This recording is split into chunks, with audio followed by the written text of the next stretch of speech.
So, Trump recently threatened Russia and gave it a strange 50-day ultimatum, which Russia predictably dismissed. And this included announcing continued weapon shipments, which seemingly means that Trump has now finally abandoned his peace mandate and made this his own war. But Absolutely, Trump did. In this clip, we're going to watch Scott Ritter break down the MAGA lies. That's what I call them. I call them MAGA lies. I mean, Trump had me. I don't know what I was thinking, that Trump would actually be able to come in and the war in Ukraine like that. It sounds now, when I think about it, it sounds absolutely delusional that I ever fell for this kind of rhetoric, for this kind of propaganda, if you will. But he campaigned on being an anti-war president. It was supposed to be an anti-war campaign, and since Trump has been president, we haven't even gotten a full year, and things have not de-escalated in Ukraine. In fact, we're still helping to provide weapons to Ukraine. Nothing's changed. Nothing has changed, and things have escalated dramatically in the Middle East. So, in this clip, we're going to watch Glenn Deason and Scott Ritter break down the truth of the Trump plan with the Ukraine war, and basically why we're still there. We have new things coming out. Just war is starting to spike up everywhere, as far as I'm concerned. There's something going on in Thailand now with Cambodia. I'm going to have to find out what's going on with that. So again, nothing anti-war about this presidency, but without further ado, guys, please, I'm noticing people are starting to watch. Thank you so much to everybody who's watching. Please don't forget to hit the like and subscribe button and the notification bell, and let's get into the clip. Thank you again. This whole threat against Russia appears to have two components. That is, first, Europe have to buy the American weapons to fight Russia in Ukraine. And the second is the effort to decouple Russia from its partners by threatening this 100% secondary sanctions for anyone who trades with Russia. I was wondering how you're interpreting this new plan of Trump to, I'm not sure what the purpose is, to be honest, but how are you seeing the whole thing? When he first published this plan, when he first talked about it, I was taken aback, because there's never been a plan more guaranteed of failure than this plan. It has there's no legs, it has no chance, it's not sustainable, and it's not something that serves, for instance, as a foundation upon which you can then build. It will fail from the start. It is failing from the start. Let's start with the weapons deliveries. What weapons are being delivered? I mean, President talked about 17 Patriot batteries, a full complement, according to the president. I don't think there's 17 batteries. I don't think there's 5 batteries. I'd be surprised if you can find 2 batteries to be shipped right now. The Dutch are talking about sending something. The Germans are promising something down the road if they get a backfill, but they can't get a backfill unless you divert, for instance, Swiss Patriot orders, but the Swiss Patriot orders weren't scheduled for delivery until 2026, 2027. So if the Germans are going to wait for the back order to be delivered, that means the Ukrainians aren't going to see a Patriot battery delivered until 2026, 2027. The last time I checked, it's July 2025, and I may be a dumb Marine and math ain't my forte, but I can tell you right off the bat that July 2025, it's a long way to go to get to 2026. So that's the thing, real quick, and I wonder about this, because especially with America, we are arming Israel, but then also, trying to claim to arm Ukraine, but with what? When they say, all right, we're gonna give this much amount, of weapons, right? And a lot of people think like, all right, weapons going out right now. No, it's back orders. There are back orders that need to be filled. And I feel like everybody's ran out. I mean, during the Biden administration, Germany gave so much of their weaponry to Ukraine. It was, I mean, at one point I was like, this has to be some sort of like humiliation ritual. Obviously, this was before I knew like what was really going on in Germany, and I still was like, this has to be a humiliation ritual. This was like early in 2023 when I was like really noticing, like, yo, we just keep on giving more and more. There's nothing left for us. Sometimes I wonder if this is being done on purpose. Drop a comment below. Let me know. Because is there some stockpile somewhere that that we just don't know about, that's for the actual country itself, to keep? Because we have given up so much to Ukraine, and other countries have as well. And like Scott is explaining, there isn't anything else coming until 2027. So how does this work?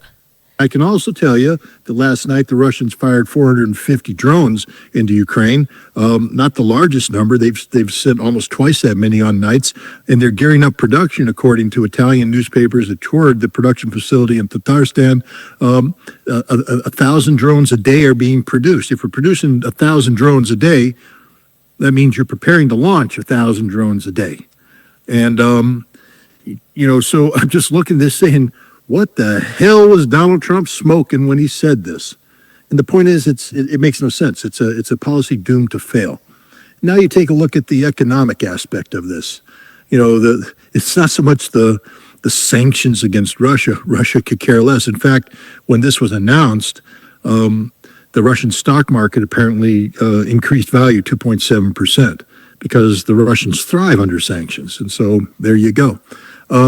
But this promises secondary sanctions against China, India, Brazil, and other nations that are consuming Russian oil under the premise that if you can stop them from buying Russian oil, the Russians don't have the money to continue to fund their war, etc. Well, China's already committed to doubling down on Russia, meaning China knows full well that what's going on in Ukraine, there before the grace of God will happen to Taiwan if they don't stop it right now in Ukraine. So this conflict is a Chinese conflict. They're all in to make sure Russia prevails. To give you a hint of where the Chinese will stand if we are dumb enough to put these sanctions on China, Europe passed their 18th tranche of sanctions. And the Chinese have come back and said that, because apparently 3 Chinese companies were included in these sanctions. And the Chinese said, if you really want to commit suicide, go ahead, but we will punch back and we pump out hard. We will knock your ass out. Reconsider what you're doing. And Europe will, because they have no choice, because they don't hold any cards here, nor does the United States hold any cards with China. If you recall, back in April, the president put sanctions on China. I can't remember the number, the percentage. It doesn't matter because it didn't happen. He had to immediately back down and extend the sanctions for 90 days. Now they're extended through August, I guess. They never happened. The Chinese responded by cutting off all deliveries of rare earth minerals and magnetic materials to the United States, destroying the American automobile manufacturing base, because you can't produce a car without access to these minerals. We don't have any alternative source. The Ukrainian rare earth mineral deal is on paper. It's not real. Congo, the 3 guys that Trump sent to negotiate this with the Congolese leadership ended up fleeing for their lives. Where else can you get it? Myanmar, I guess, but that's all going to China. Where else can you get rare earth minerals? I guess you're stuck. Afghanistan, Chinese got that one too. Which now makes me wonder, is this why there's this, all of a sudden, this something brewing between Thailand and Cambodia? We will look into that in the next episode that I do, but this is a new thing that's brewing, and I want to pay attention to that, because he's talking about rare earth minerals and how America needs these rare earth minerals, and they're not getting them. So, a lot of times when the U.S. establishment is not getting its way, suddenly there's a little chaos somewhere, and then they get their way.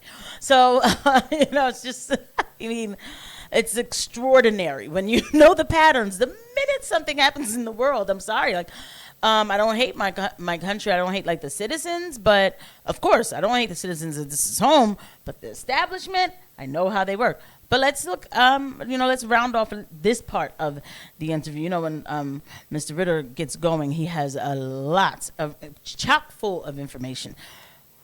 So the Chinese own us, and if we impose these sanctions, this mistake that was made, which was destroying the American automobile industry, only was recently rectified, I guess, in June, where they finally negotiated some sort of agreement. The Chinese should just pull the plug. They don't need us.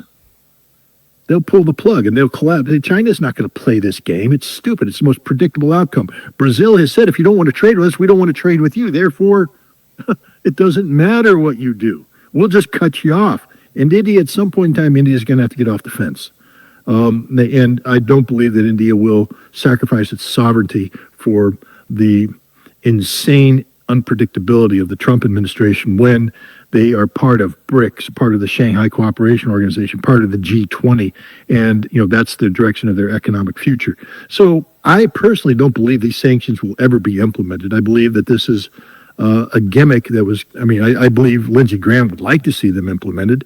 According to him, it'll be opening up a can of whoop ass on Putin. He's been watching one too many examples of the water boy. Lindsey Graham is so irrelevant, such a non-player, such a non-entity. He just provides political cover, because now it's the Senate asking for these sanctions. Trump has agreed to it, but he's waited 50 days. So what is Trump waiting for? Because I don't believe these weapons deliveries will have any impact and the sanctions won't have any impact. I think the key to this comes in with Seymour Hersh's most recent Substack article where he says that the Trump administration is actively moving to get Volodymyr Zelensky removed from office. This is the only thing a 50-day pause makes sense of. This is a chance for regime change in Ukraine, to have Zelensky replaced with somebody. Sy believes it's going to be Zelensky, the former commander.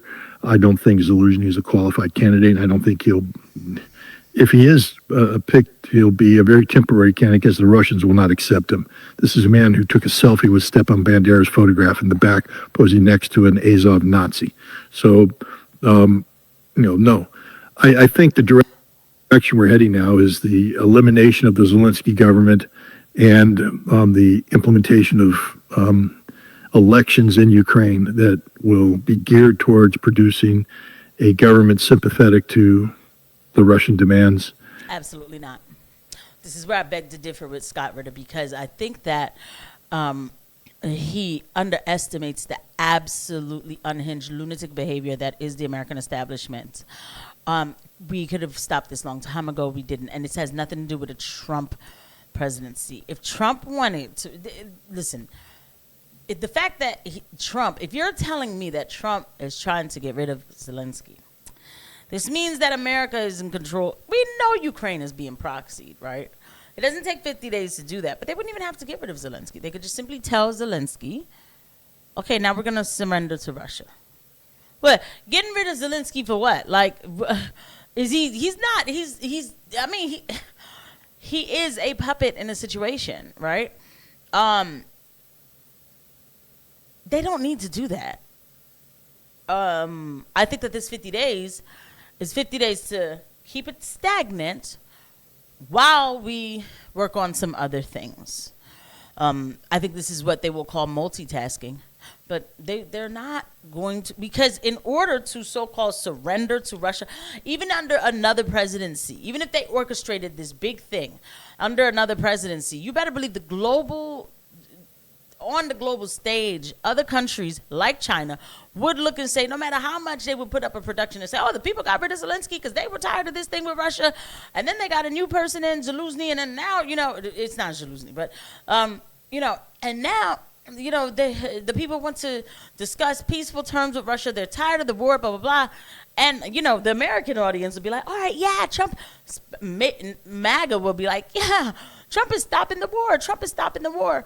But, no, it will be like, but China would know, like, you guys surrendered. Like, oh, you're weak. You're pathetic.